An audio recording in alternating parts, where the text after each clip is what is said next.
He has spoken on the topics faith, family and freedom in Cuba, Belgium, Brazil, Congo, UK and all over the USA to crowds from 14 to 40,000. International leadership speaker, trainer and coach.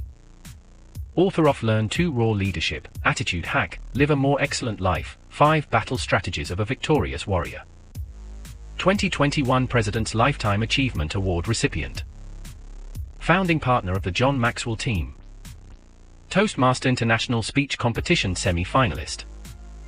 Founder of Tell It Like It Is TV, ThatGuyRocks.com and ThatGuySpeaks.com. Creator of Story Power TV, Transforming Grace TV, and Leading Leaders Podcast. Producer of 4 TV programs and podcasts for Liftable TV and World Trumpet Television as well as multiple social media channels. Please help me welcome J Loren Norris.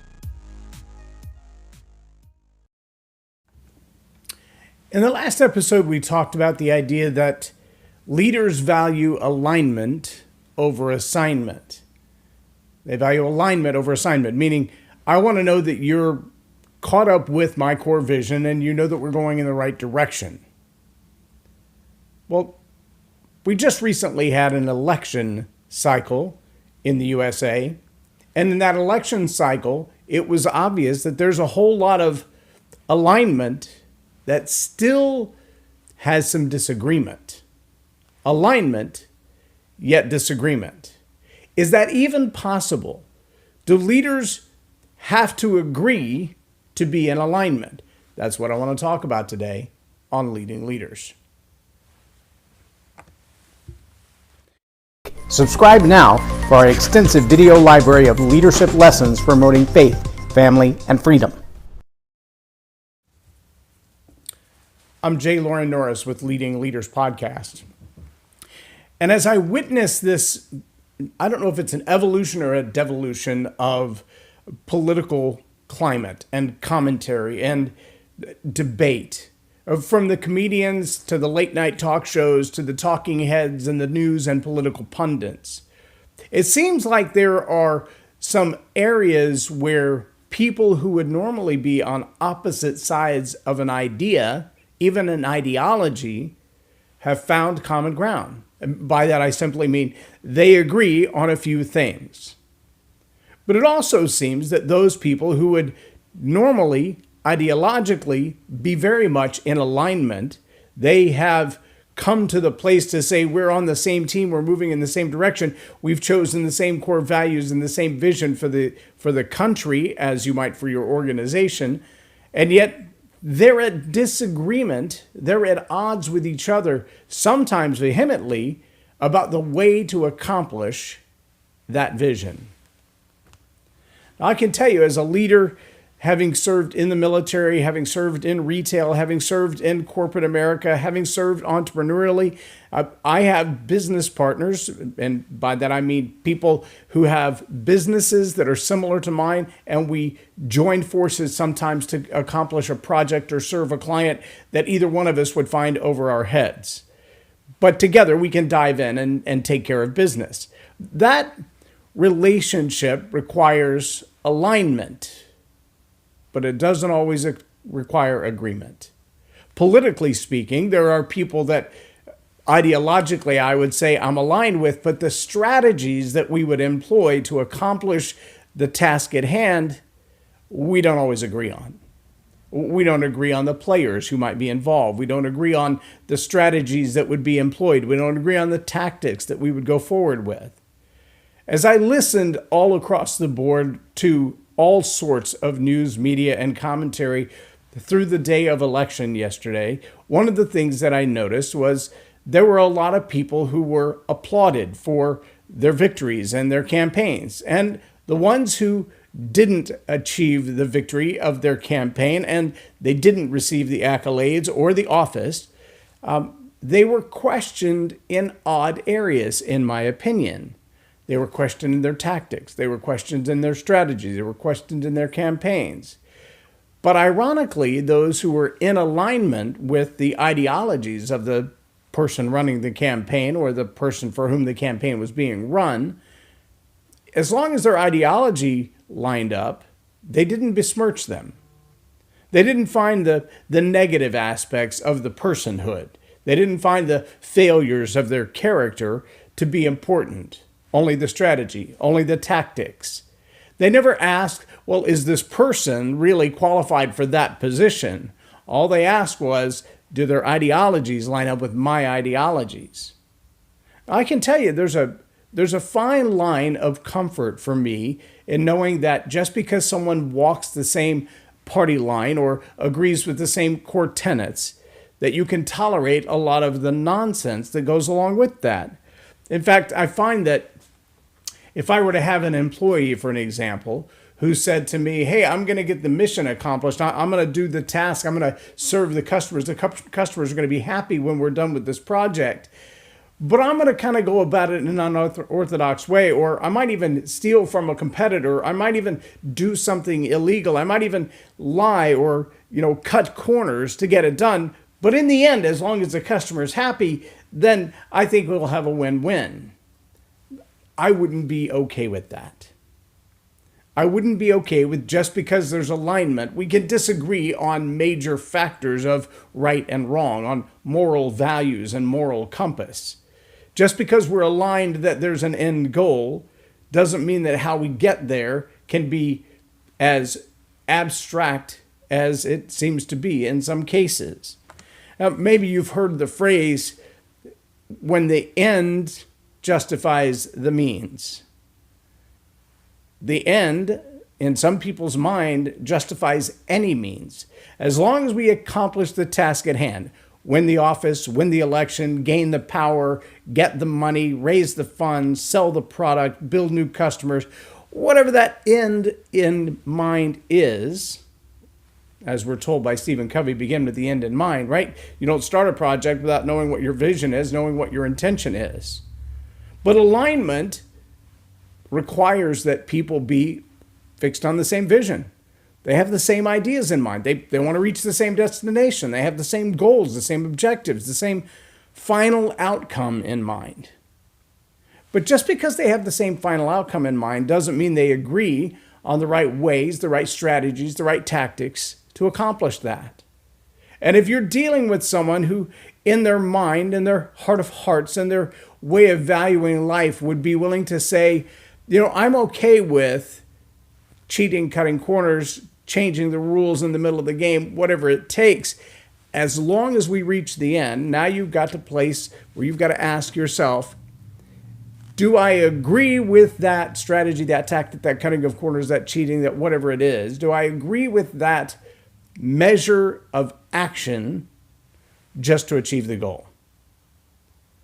If you value process, which is what it really takes to grow a person, what it takes to grow an organization. Process is what causes all of us internally to stop and ask the question, am I doing this right? Am I doing this according to my own personal core values? Am I doing this just to achieve an end, or am I becoming a better person along the way? And by effect, am I as a leader just accomplishing this goal, or am I also seeing that everybody on my team is becoming a better person along the way? Now, you're probably asking, what does this have to do with me because I'm not in politics? The same question arises when you look at a company like, say, Enron. There were some leaders at the top echelon who were making major decisions with one end goal, profit. How much money can we put in the pocket of the shareholders and the people at the top? And unfortunately, some of the means by which they sought that end were criminal, were fraudulent, were robbing money from the other people that they employed, were robbing money from other investors, and moving it all into a very small herd of collective money.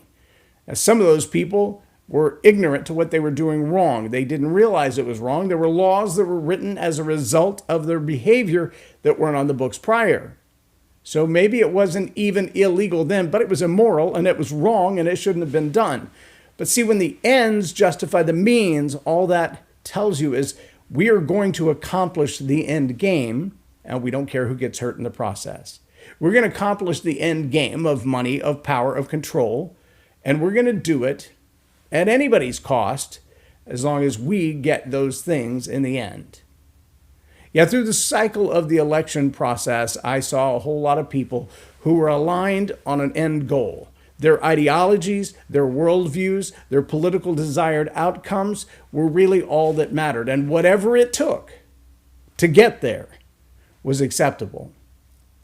I want to ask you as a leader, do you find yourself in a place where you believe that whatever it is that needs to be accomplished, the end game of your business, the profit center of your business, that next customer that you're going to land, that newest team member that you're going to add on, that newest product that you're going to manufacture, or the next tool that you need to buy, that you will justify any means to make that possible because the end is what's most important.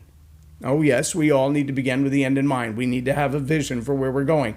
And we need for our team, not just to be assigned to us, not just to be sent to us, not just to be in alignment enough to say, I want to see that same end, but we also need to find a place of agreement when possible. Now, let me clarify one thing. I don't mean by agreement nodding heads. If your organization is filled with bobbleheads and everything that you say, they're yes men or yes women, and all they're doing is agreeing with every notion, every thought, every bad idea that you have, your organization is set for failure. You cannot count on people who never disagree with you. Now, I'm not saying that constant argument and bickering is good for any organization. I am saying that the harmony that comes from people on your team who have the same end goal in mind, who have the same vision in mind, who see and value the same outcome that you do. But they're also willing to tell you, I think you're wrong on that, and here's why.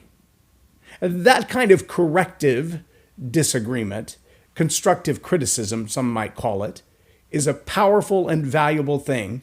And every leader who's not humble enough to say, you know what, you're right, I missed that one, will find themselves destroyed by their own hubris.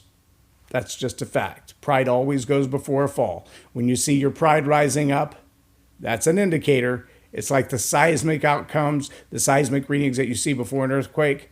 It's not an if, it's just a when. Now, the real question for you as a leader is, how do I determine when agreement is surrender of ideas and opinions because they're terrified of my reaction? And how do I decide when disagreement is not just disagreement on the way that we'll accomplish, but it's actually disalignment in the overall objective? That's going to take some work. That's going to take some questions. And if you haven't done a SWOT analysis and asked the people on your team some really intense questions, if you haven't looked at your core values for your organization, then you might want to do that. Also, there's a program that I offer. It's a one-day training called Attitude Hack, where we go through some common phrases that are floating around in your workplace, and we ask what kind of attitude those fall under. Once you've done that assessment, you're going to see some common phraseology that you may have thought was just, well, it's just the way they talk. But once it reveals the attitude that drives their behavior, it'll really give you some insight in how you can work with them in a different way. Also, we'll give you some insight to some phraseology you might want to incorporate into your workplace to change the attitude of the people you're working with. But ultimately, do you have to have agreement to have alignment? No. You have to have alignment to accomplish the mission. You have to have people who are just as devoted and committed and clear on what the final outcome will be, what that end will look like in order to accomplish it. And ideally, you will have people who have differing ideas than you, but they all move in the same direction. They're not counter to or destructive to. But you should also be cautious about those who are in agreement just for the sake of agreement. Not because they really believe your ideas are right, but because they don't want to go against the grain. You should also be aware of those people who are constantly in disagreement for the sake of being in disagreement, because chances are they feigned their alignment with your outcome. No, they've got another agenda up their sleeve and another strategy to pull it off. And whatever that goal is in the back of their mind that's not the same as your goal, whatever that end game is in the back of their mind that's not the same as your end game, their agreement or lack thereof are ends and justified means along the way. They will have their own end, and they will justify any means necessary to get to it. Whether that means bringing your company down, bringing your organization down, bringing you down with false accusations. Yeah, they may claim that they're in alignment right now. But if disagreement doesn't lead to agreement later, if disagreement doesn't reveal something that needs to be changed, it's just constant disagreement.